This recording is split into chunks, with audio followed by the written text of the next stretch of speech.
উত্তর চব্বিশ পরগনা জেলার বসিরহাট মহকুমার অন্তর্গত সন্দেশখালীর আন্দোলনের অন্যতম মুখ ছিলেন রেখা পাত্র।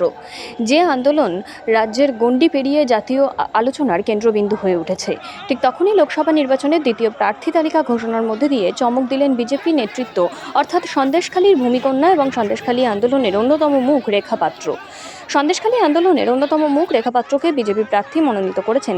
প্রার্থী মনোনীত হওয়ার পর এই প্রথম সন্দেশখালীর মাটিতে পা রাখলেন রেখা পাত্র। রেখা পাত্রকে শঙ্খধ্বনি দিয়ে তাকে স্বাগত জানানো হয় সন্দেশখালীর মানুষের তরফ থেকে। পাশাপাশি ইতিমধ্যে রেখা পাত্রের সমর্থনে দেওয়াল লেখানো শুরু হয়েছে সন্দেশখালীতে।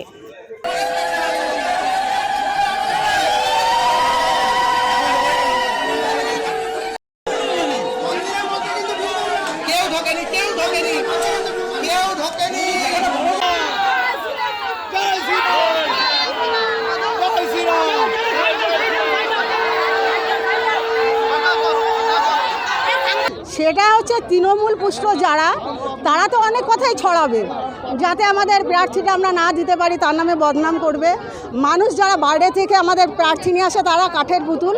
প্রত্যেক বছরে প্রত্যেকবারে তারা আমাদের এখানে এমপি এমএলএ হয়ে আসে, আমরা তাদেরকে ভোটে জেতাই, কিন্তু সেই বসন্তের কোকিলের মতো একবার এসে ডেকে চলে যায় আর আমাদের পাশে এসে দাঁড়ায় না। আমাদের গর্ব, আমাদের সন্দেশখালীর গর্ব, আমাদের সুন্দরবনের গর্ব রেখা পাত্র, আমাদেরই ঘরের মা বোন, আমাদেরই মেয়ে, ও প্রার্থী হচ্ছে। এটা আমরা খুবই খুশি, খুবই আনন্দিত। হ্যাঁ, এগিয়ে থাকবো, এগিয়ে আছি, এগিয়ে থাকবো, আমরা খুব খুশি। হ্যাঁ, যারা ক্ষোভ করেছিল তারা অন্যায় স্বীকার করেছে, কি এসেছেও আজকে এই আন্দোলনে। আমরা এতটাই আনন্দিত, স্বয়ং প্রধানমন্ত্রী আমাদের এই আন্দোলনের মান্যতা দিয়ে ভূমিকন্যা তাকে প্রার্থী করেছেন। এলাকার মানুষ এতটাই অত্যাচার সহ্য করেছে, সেই অত্যাচারের বিরুদ্ধে এখানকার মায়েরা, বিশেষ করে এখানকার মায়েরা যেভাবে রুখে দাঁড়িয়েছে, মায়েদেরকে আমরা আমাদের রাজনৈতিক দলের পক্ষ থেকে, বিজেপির পক্ষ থেকে সর্বাগ্রে প্রণাম জানিয়েছি। মোদিজিও প্রণাম জানিয়েছেন।